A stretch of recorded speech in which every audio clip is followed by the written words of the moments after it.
Vamos a leer, hermanos, a partir del versículo 12 de manera introductoria hasta el verso 14. Colosenses capítulo 1, verso 12 al 14.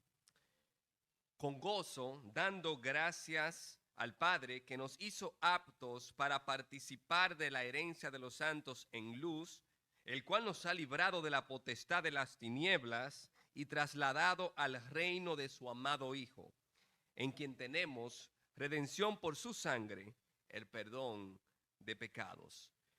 Buen Dios y Padre, te damos gracias porque estamos reunidos como iglesia adorando a aquel que es tu Hijo unigénito, oh Señor, quien nos ha redimido, quien ha hecho de nosotros una nueva creación, oh Dios, para la gloria y la honra de tu nombre.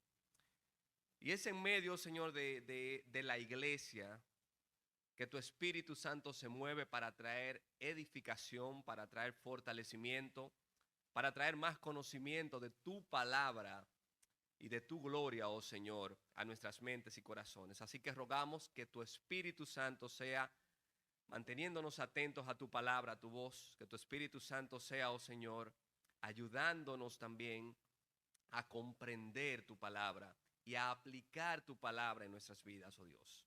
Así que rogamos esto, Señor, y desde ya te damos las gracias por todo lo que tú has hecho en medio de nosotros. En el nombre de tu Hijo amado Cristo, oramos y damos gracias. Amén. Hubo una joven, hermanos, entre el año 2016 y 2017, que tenía una mezcla de encanto, un sentido de la moda y seguridad de sí misma. Y esta joven se presentaba ante el mundo como la heredera alemana de una fortuna que se estimaba en unos 67 millones de dólares. Esta joven vivía de hoteles en hoteles, hoteles 5 estrellas, vestía ropa de diseñadores de alta costura, asistía a fiestas exclusivas y viajaba en aviones privados. Y donde quiera que iba, daba propina de $100. Imagínese usted que Elías hubiera montado a esa joven. Son $100 de propina, aparte de la tarifa del taxi. El estilo de vida de esta joven llegó a poner su nombre en un lugar de alta fama en la sociedad de Nueva York, Estados Unidos. Y fue conocida como Anna Delvey. Y esta joven, como mencioné, entre el año 2016 y 2017, vivió entre lujos que usted y yo desearíamos, aunque sea pasar medio día en uno de esos hoteles en los que ella vivía, o vestir tan siquiera una pieza de la ropa que ella vestía. El único problema de esta joven era que realmente Anna Delvey nunca existió. Esta joven realmente era una estafadora que se hacía pasar como una dueña, como una propietaria de una herencia alemana de 67 millones, pero realmente su nombre era Anna Sorokin, pero ella estratégicamente se colocó el nombre de Anna Delvey y ganó fama en medio de la sociedad. Anna Delvey nunca existió, era solo una apariencia. Y esta estafadora de nacionalidad rusa fue apresada por fraude y estafa en el mes de agosto del 2017. Y esta historia, Netflix, la plataforma de Netflix la tomó e hizo una miniserie llamada Inventando a Ana, porque la chica realmente es un personaje digno de un análisis psicológico. Hoy más que nunca, hermanos y amigos, estamos en un mundo donde muchas personas viven esta clase de vida. Viven vidas de falsedad, vidas de apariencia, ya sea para encajar en un grupo o en un estrato social. De hecho, al igual que Ana, hay personas a las que usted y yo llamamos hermano, llamamos hermana, que porque hemos creído en la apariencia de cristiano que nos dan, logrando engañar a muchos. Sin embargo, como dice la palabra de Dios, nadie se burla porque Él mira y escudriña los corazones.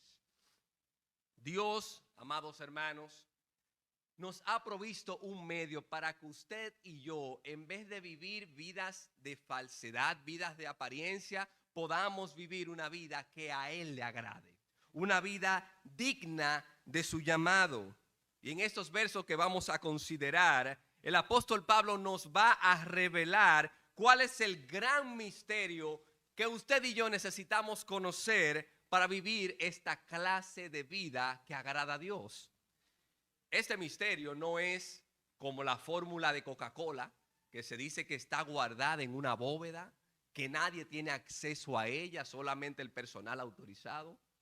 Este misterio, Pablo nos va a decir que está al alcance de todos los que se dispongan a conocer la gracia de Dios en verdad.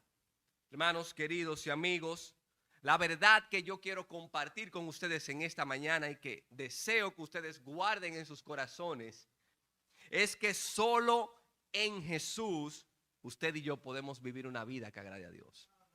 No hay otra forma, no hay otro medio. Si usted estaba esperando algo más despampanante, siento desilusionarlo. Solo en Jesús usted y yo podemos vivir una vida que agrade a Dios.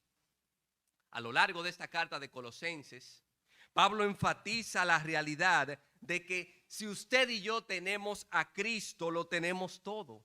Él es suficiente para que andemos como es digno del Señor, agradándole en todo. Y en medio de una cultura de supersticiones, de falsas filosofías, de idolatría, de una mezcla del evangelio con otras creencias extrañas, en medio de esta cultura, la carta a los colosenses sacudió a la iglesia para que volvieran su mirada únicamente a Jesús. Y es precisamente lo que yo deseo hacer en esta mañana, hermanos.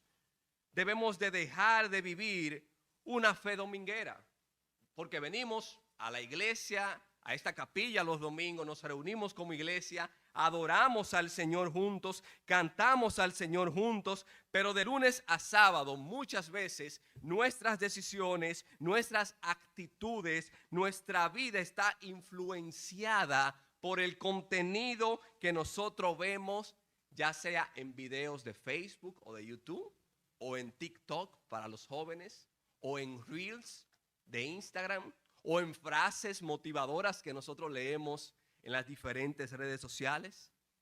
Nuestras decisiones están influenciadas muchas veces por eso, menos por la palabra de Dios. De manera que la palabra de Dios nos dice en esta carta que en Jesús tenemos todo lo necesario para vivir esta vida terrenal con la esperanza firme y segura de que lo mejor está por venir. Porque la esperanza que trajo Pablo a través de esta carta a los colosenses no fue decirle que este mundo es lo más maravilloso que veremos. La esperanza es lo que Pablo le dice al comenzar la carta, que para ellos está guardado una herencia y un reino celestial. Y por eso ellos debían vivir amándose los unos a los otros y viviendo el evangelio. Yo recuerdo, hermanos, y tal vez muchos aquí recordarán, cuando yo era niño y me decían, mira, el sábado o el domingo vamos para Cosita Rica. Muchos recordarán que en Cosita Rica hace muchos años habían unos jueguitos que usted le ponía 5 pesos y eso habían carritos, habían diferentes juegos. Pero cuando a mí me decían eso a principio de la semana, miren, yo en automático me portaba bien. Yo ordenaba mi cama, ordenaba mis juguetes, hacía todas mis tareas. ¿Por qué? Porque yo sabía que el sábado íbamos para Cosita Rica. Porque yo sabía que algo que yo anhelo y que yo deseo se estaba aproximando.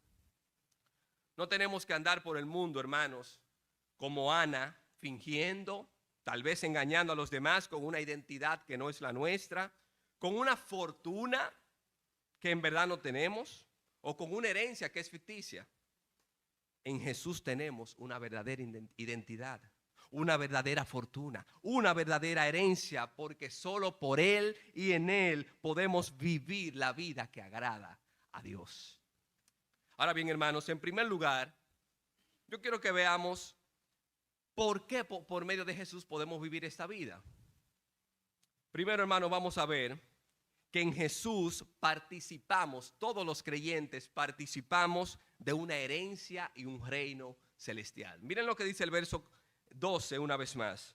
Con gozo dando gracias al Padre que nos hizo aptos para participar de la herencia de los santos en luz. Pablo inicia esta carta como casi todas las demás, dando saludos, diciendo que él es un apóstol de Jesucristo y saludando a la iglesia. Pero a partir del verso 3, Pablo lanza una hermosa oración de acción de gracias, haciéndole saber a los colosenses que él está enterado de la fe que ellos tienen en Cristo Jesús y que esa fe se ve en la práctica, en el amor que ellos procuran mostrarse los unos a los otros. Pero también lo que ha traído esta fe en Jesús en medio de la iglesia es la esperanza bienaventurada de una herencia y un reino que está asegurado para ellos y para nosotros. Ellos estaban dando fruto, dice Pablo, conforme a la expansión del evangelio en medio de ellos. Sin embargo, así como Pablo estaba enterado de la fe de ellos, también lo estaba de las enseñanzas malignas y diabólicas que muchos maestros estaban intentando introducir en la iglesia. Por esto es que Pablo también, en la misma oración de acción de gracias, Pablo va a orar por ellos para que sean llenos del conocimiento de la voluntad de Dios en toda sabiduría e inteligencia espiritual. Pablo va a decir, miren, yo estoy orando para que ustedes puedan saber qué es lo que Dios espera de ustedes, para que ustedes puedan discernir qué es la verdad y qué es el error. ¿Y por qué Pablo va a orar de esta manera? Porque mientras más conocemos cuál es la voluntad de Dios por su palabra, en esa misma medida nosotros podemos rechazar las enseñanzas diabólicas, malignas, que buscan alejarnos de manera elocuente de Dios, buscan alejarnos nuestra mente de Dios. Pero asimismo podemos vivir agradándole cuando estamos conforme a su palabra. Es Dios quien nos capacita por el Espíritu Santo para que esto sea una realidad en nuestras vidas. Precisamente esto es lo que Pablo nos va a decir en el verso 12. Pablo nos dice que Dios nos hizo aptos, o como otras versiones lo traducen, que Dios nos ha capacitado para participar de la herencia de los santos en luz. Ahora, una pregunta que debe de surgir cuando leemos textos como estos es cómo un Dios que es 3 veces santo, que es muy puro de ojos para ver el mal, que es justo en toda su medida, puede capacitar a aquellos que fueron destituidos de su gloria para que hoy participemos de su herencia. ¿Cómo Dios puede hacer esto? La Biblia es clara al decirnos que Dios, movido por su amor, envió a su amado Hijo a rescatarnos. Yo no sé si usted ha visto documentales acerca del espacio, cómo muestran las galaxias, cómo muestran el universo. Y cuando uno ve todas estas cosas y que nuestro planeta, el planeta Tierra, se encuentra debidamente calculado para que la vida humana y animal pueda existir, uno simplemente dice, wow. Hermanos, la obra de redención es más grande que la misma creación. Si usted ve la obra de la creación y usted se asombra, al ver la obra de la redención, usted debe de asombrarse aún más y dar gracias a Dios, porque en la obra de la creación Dios habló y todo fue hecho. Pero en la redención Dios se hizo un hombre. Se sujetó a sí mismo a debilidad, pero sin pecado, para venir a vivir una vida perfecta que el Padre demandaba y morir en una cruz siendo inocente y santo a favor suyo y a favor mío. A los que pertenecemos al reino de la luz, realmente esto debe de llevarnos a decir, wow, ese es mi Dios. Al único lugar que por naturaleza usted y yo pertenecemos es al reino de las tinieblas. porque nosotros andábamos en tinieblas y ninguno, y escúcheme bien, usted que es creyente, usted no buscó a Dios por iniciativa propia. Ninguno buscamos a Dios por iniciativa propia, porque por naturaleza estamos inclinados al pecado, estamos inclinados al mal y somos incapaces de obedecer o buscar a Dios. Pero Dios, el trino Dios, decidió desde la eternidad, incluso desde antes de crear todo lo creado, Dios decidió salvarnos y darnos una herencia y un reino en su gloria únicamente por la fe en Jesús. Eso sí debe de llevarnos a decir, wow, ese es nuestro Dios. Toda la obra la hizo Él para su gloria y nuestra salvación. Miren lo que dice el texto, Él nos hizo aptos. No fue que yo un día me levanté con ganas de ser hijo de Dios. Y yo dije, bueno, hoy sí, hoy yo me voy a convertir. No, la palabra de Dios nos dice que es Él que nos mueve a que podamos acudir en fe a Jesús buscando la salvación. Por eso siempre el agente principal es Dios al capacitarnos para salvarnos y al capacitarnos para darnos una herencia y un reino celestial. Si usted nace en una familia, automáticamente por llevar el apellido de esa familia, usted es un heredero de su padre, un heredero también de su madre, de los bienes que pudiera dejar, un heredero también incluso de su abuelo o su abuela. Pero en el caso de la redención, hermanos y amigos, la única herencia que teníamos era el infierno. Naturalmente, usted y yo nacimos heredando el infierno. La herencia nuestra que nos iba a tocar era justamente eso, porque vivíamos obedeciendo al príncipe de las tinieblas. Pero el Padre amoroso, Él mismo, nos dice el texto, Él mismo nos ha librado de la potestad de las tinieblas y trasladado al reino de su Hijo. Dígame, ¿qué hizo usted para merecer eso? No, mi hermano, es que yo desde chiquito fui criado en el Evangelio. Yo me crié en una casa cristiana. Gloria a Dios. Pero Dios no vio ningún mérito en usted para salvarlo. Dios lo salvó por pura gracia, por pura misericordia, y Él mismo fue que lo trasladó del reino de las tinieblas al reino de la luz. Así que ahora solo en Jesús se nos ha dado la potestad y el derecho de ser hechos hijos de Dios por medio de la fe. Y tal cual como dice Pablo en Gálatas, que si somos hijos, también herederos, herederos de Dios y coherederos con Cristo.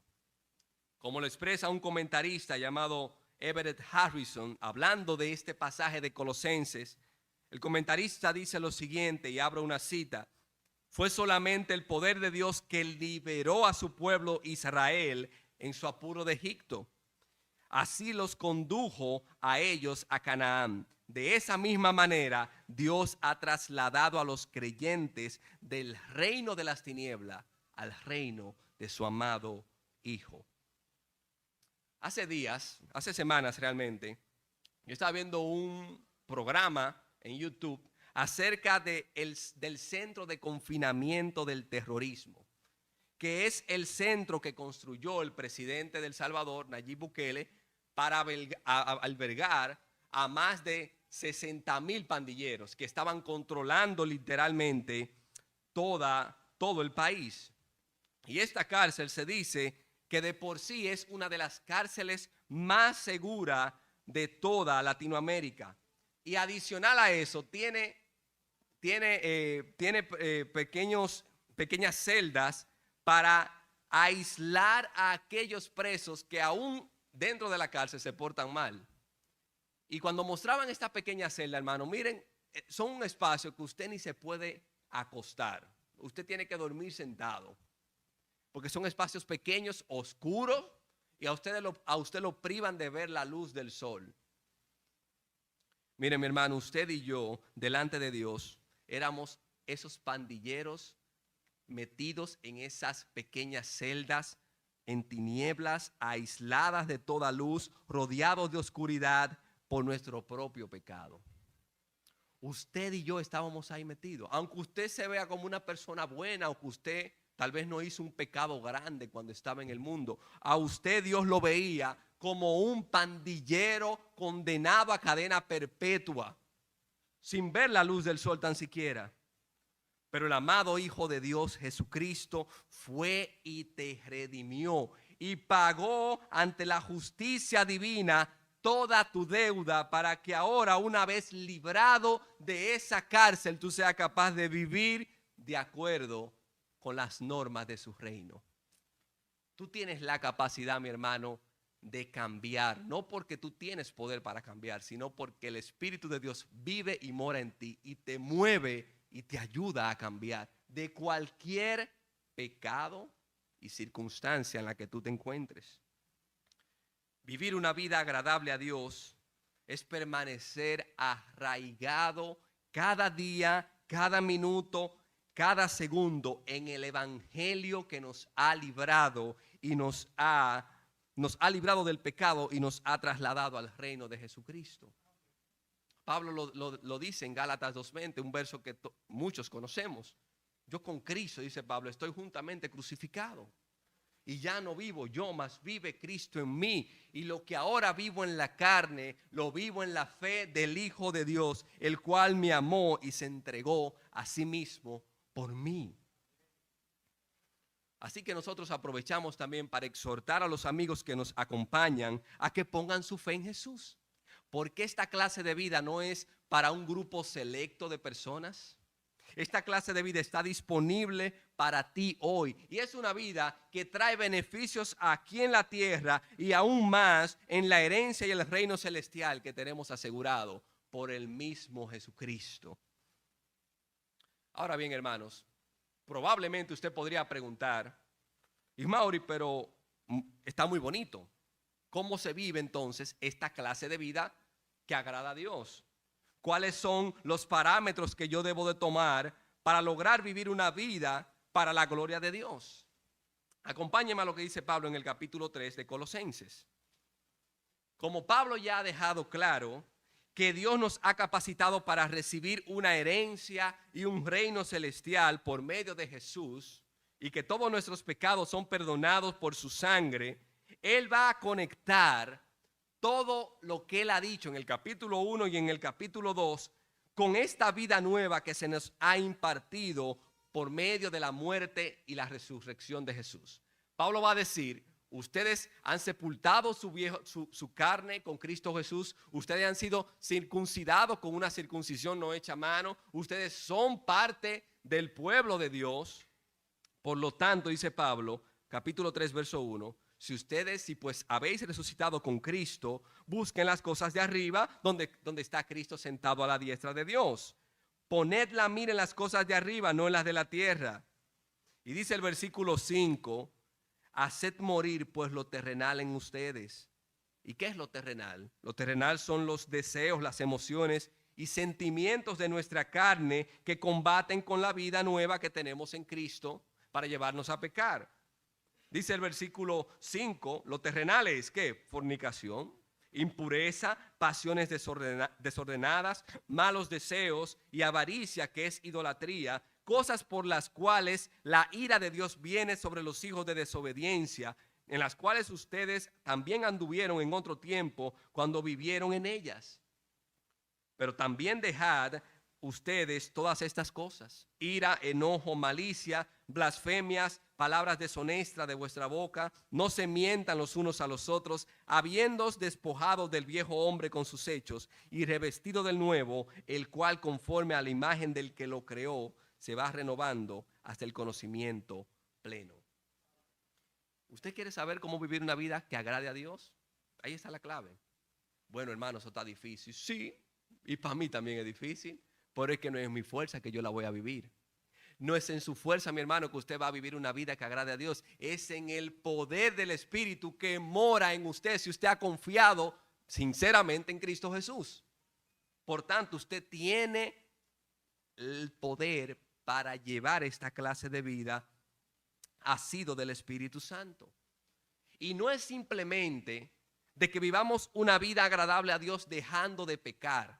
como vimos el domingo pasado que el pastor Josué nos decía acerca de la mortificación del pecado, que esa lucha la ganamos a través del poder del Espíritu. Pero aparte de dejar de pecar, también se nos invita y se nos da el poder para que Jesús se haga visible en nuestro trato los unos con los otros.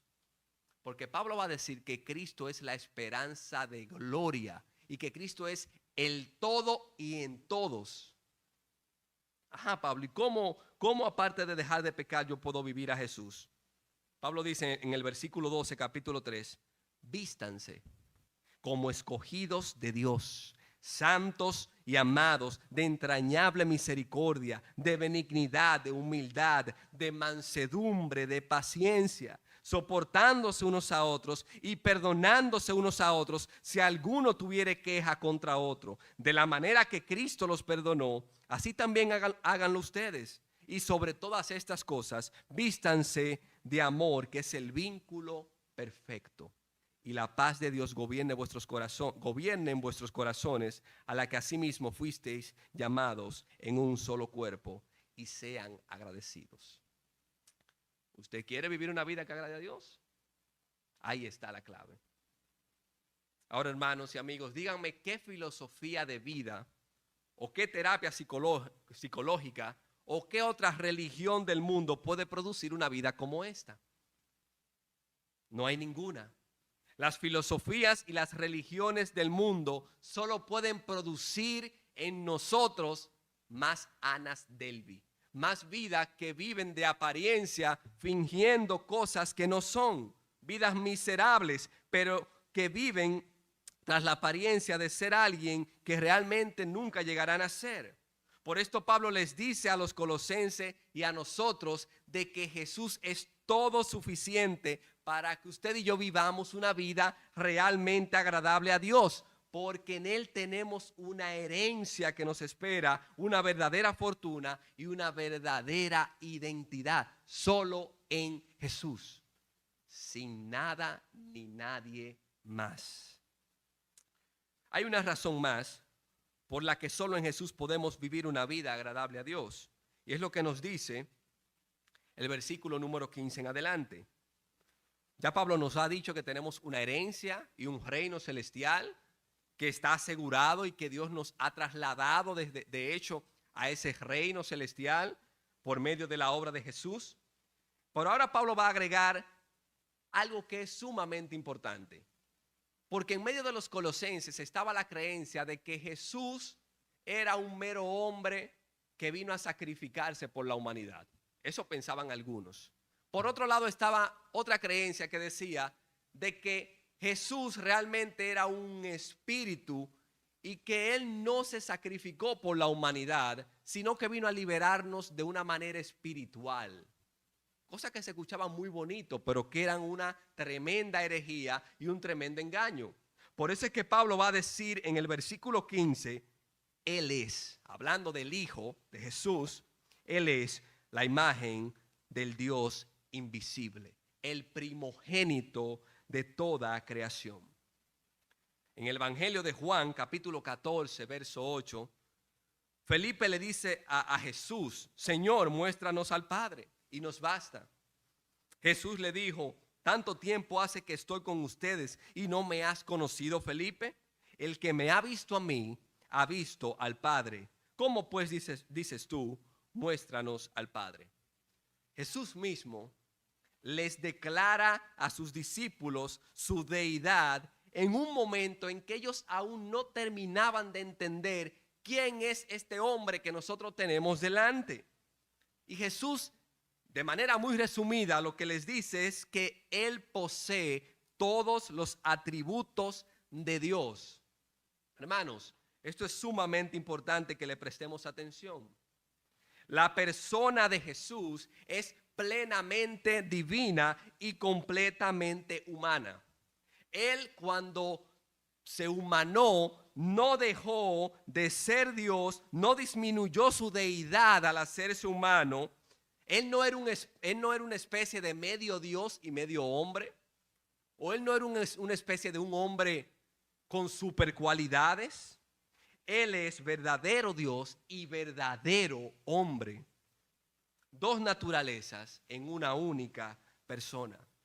Esto es a lo que los teólogos desde los primeros siglos han llamado la unión hipostática. Dos naturalezas, la naturaleza divina que tomó naturaleza humana sin pecado, pero sigue siendo una sola persona, Jesús. Por lo tanto, la persona del Hijo sigue teniendo sus cualidades de coeternidad con el Padre y con el Espíritu. Y al hacerse hombre, Él tomó simplemente naturaleza humana sin pecado. De manera que, hermanos, cuando vemos a Jesús actuando en los evangelios, lo hace siendo Dios y hombre. ¿Qué quiere decir eso, hermano? Bueno, a veces hemos escuchado de que Jesús lloró como un hombre. Y eso es una media verdad. Porque cuando Jesús lloró, lloró siendo Dios y hombre. Cuando Jesús tuvo hambre siendo Dios y hombre.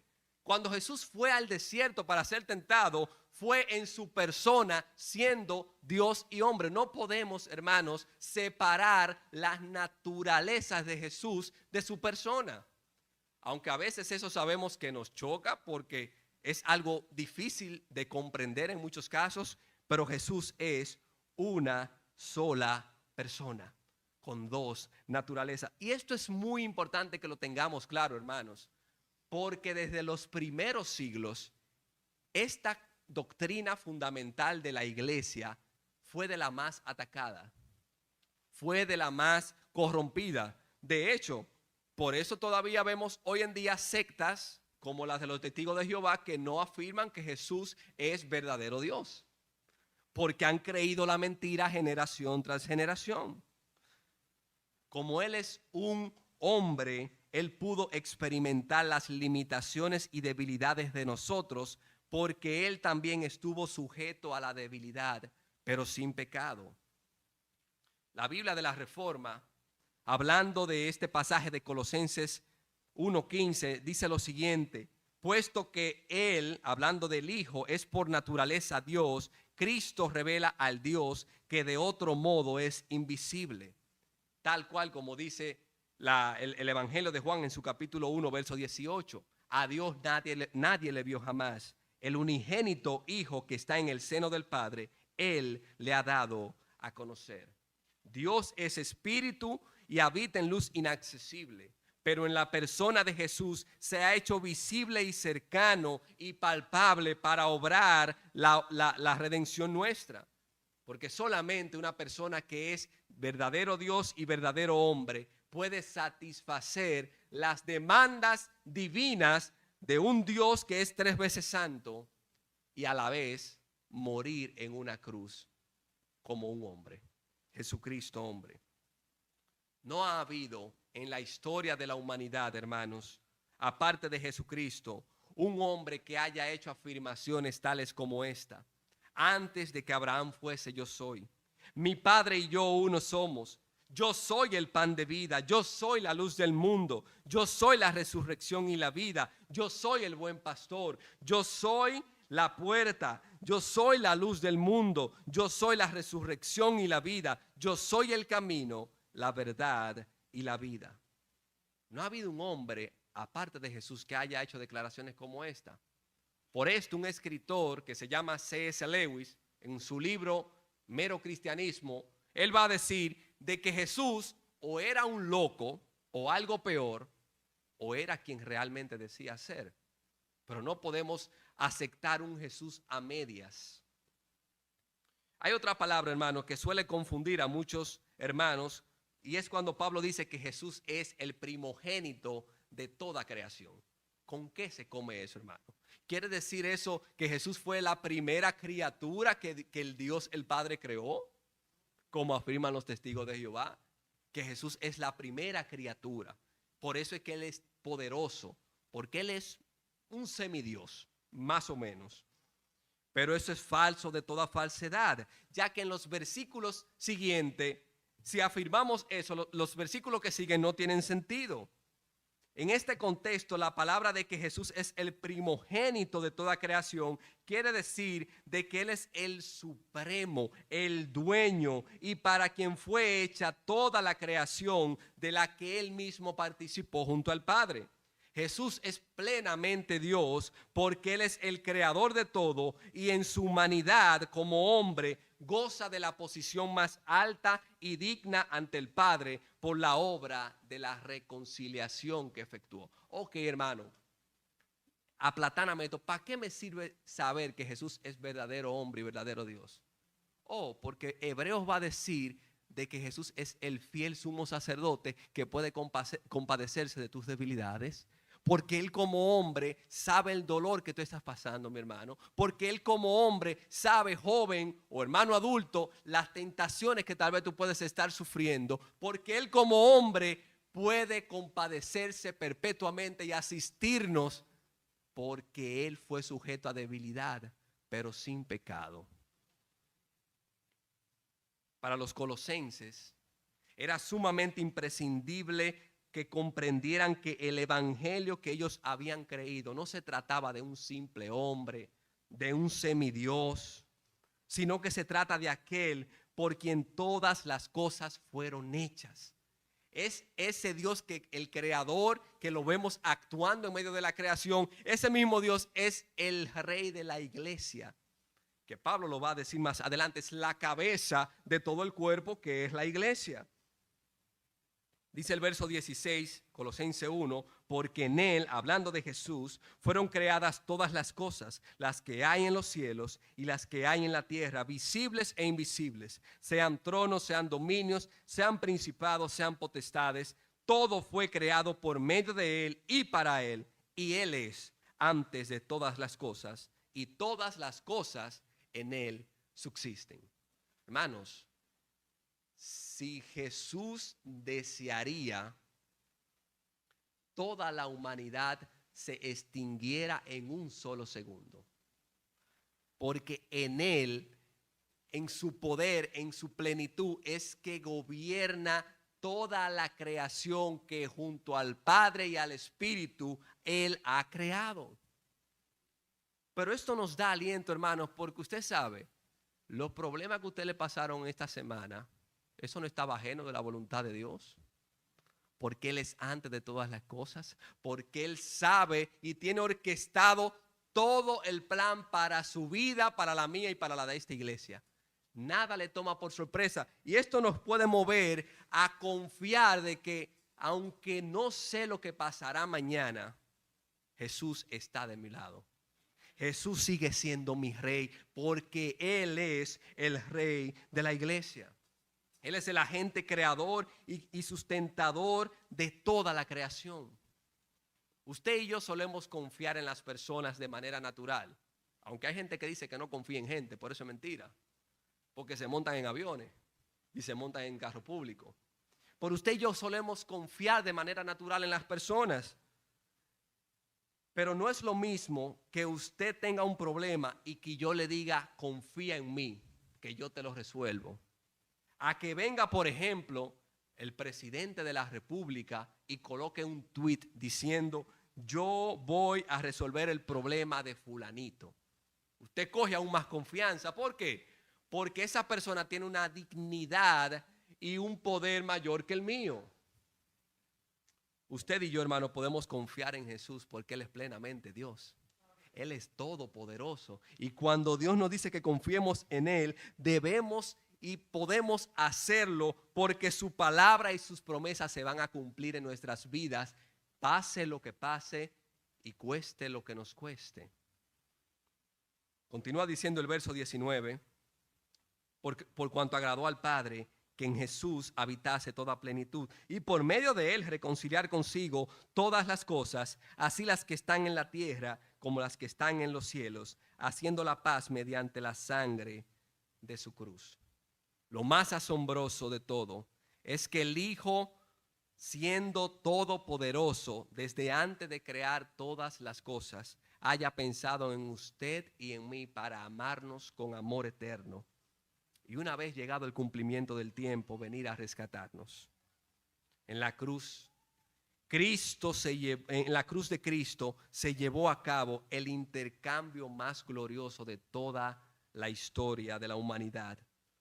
Todos sus pecados, pasados, presentes y futuros, estaban siendo cargados y pagados en la cruz de Cristo, y en esa misma cruz se le dio un golpe mortal a Satanás y a sus demonios. Por tanto, la palabra de Dios nos puede decir que no hay ninguna condenación reservada para usted y para mí.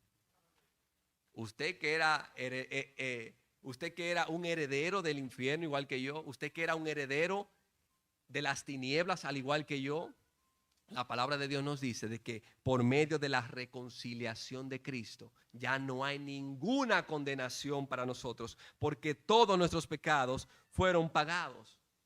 No hay ninguna brujería, no hay ningún hechizo, no hay ningún demonio, mi hermano, que usted lo pueda perseguir, ni que usted lo pueda atormentar. No hay potestad que lo pueda asediar si usted está viviendo en Cristo, porque dice Pablo en el capítulo 2, versículo 15, de que Cristo despojó a todo principado y potestad y los exhibió públicamente, triunfando sobre ellos en la cruz.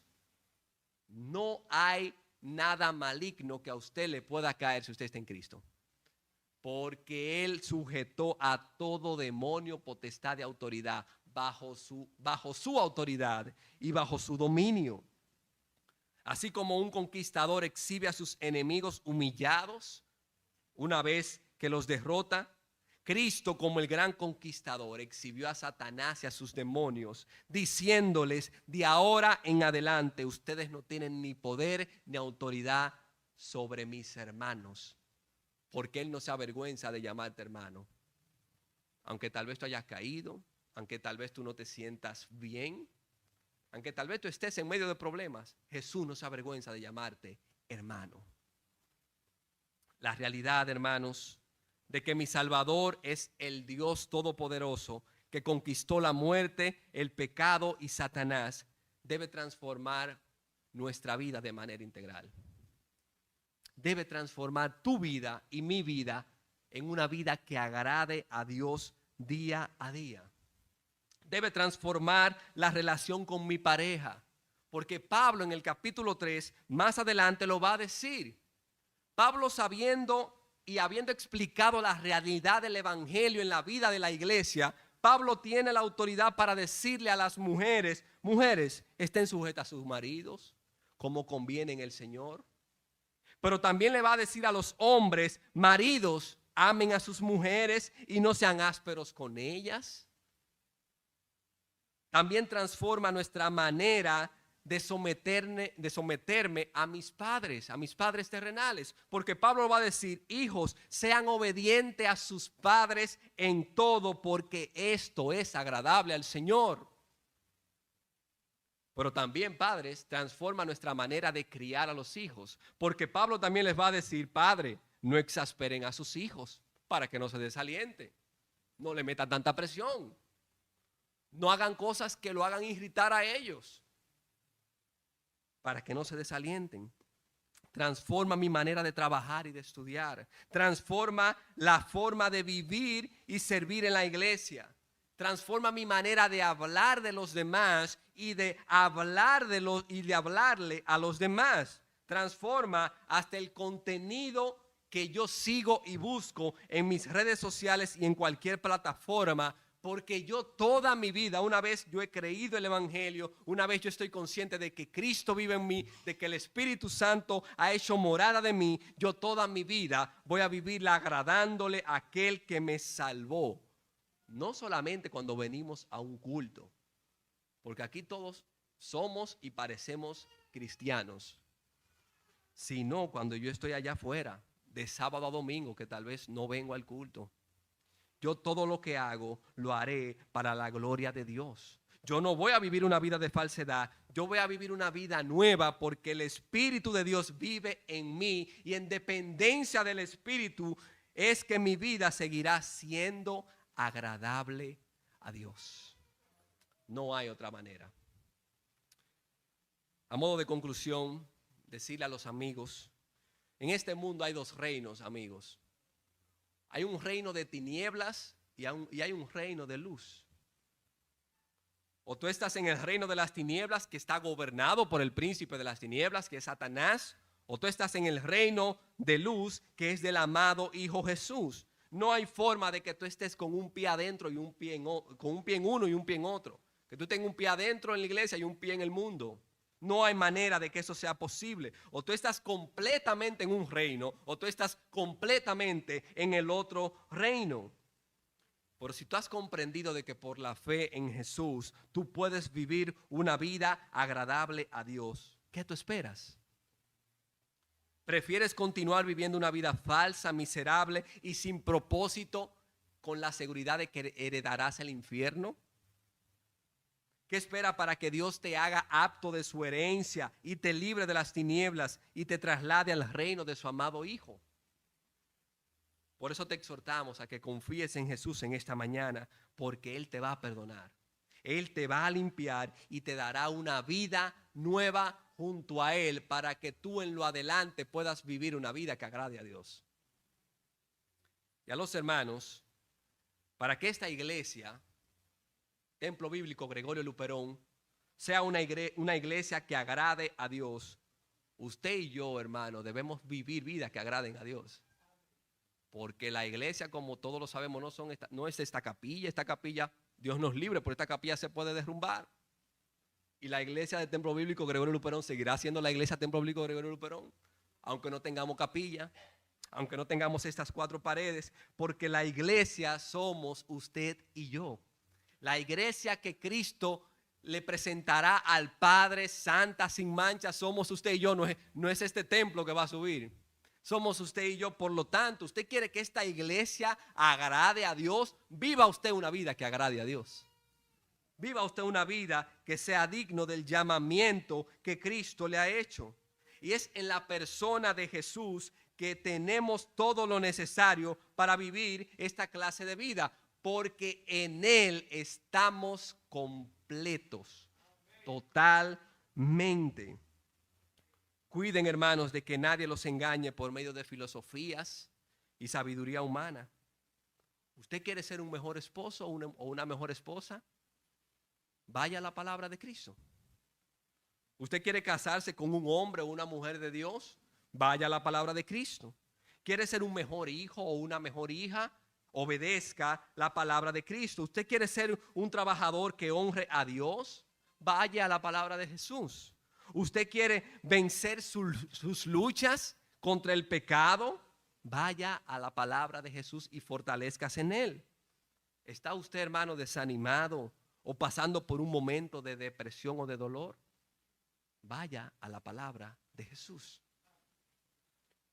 Cristo, hermano, solo en Él podemos vivir la vida que agrade a Dios. Una vida que será fructífera, una vida que será gozosa y una vida que será de victoria en victoria.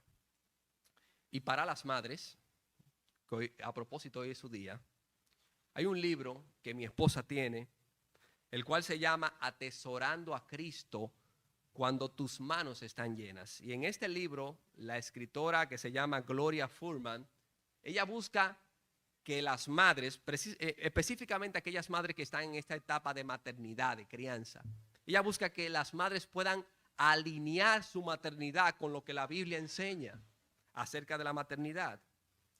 Y quiero compartirles un pequeñito fragmento de lo que dice Gloria en este libro para ustedes madres que están criando. Gloria dice: sé que las luchas, las decepciones y el dolor en la maternidad son temas importantes. Así que es con toda seriedad y sinceridad que yo procuro predicarme el evangelio a mí misma cada día. Y esta es la mejor manera de recordar que mi vida en Cristo es la realidad permanente en mi vida. El Espíritu Santo que mora en mi interior consuela mi alma con las verdades de la palabra de Dios. Y Gloria dice algo que las madres pasan. Yo sé que probablemente esto no me librará de cambiar el próximo pañal sucio. Yo sé que probablemente esto no me librará de que mi niño ensucie la cama o ensucie la cuna. o que me haga un próximo berrinche, pero el evangelio me libra de tener que responderle en mi pecaminosidad a mi hijo o a mi hija. Más bien, soy fortalecida por su gracia, porque sé que en ocasiones cuando respondo mal a mi hijo o a mi hija, Dios ve la justicia de Cristo en mí, que está cargada a mi cuenta. Madres, Dios está con ustedes. Y usted no es menor que nadie porque otras están siendo exitosas a su edad, o porque otras están logrando cosas que tal vez usted a su edad no ha logrado.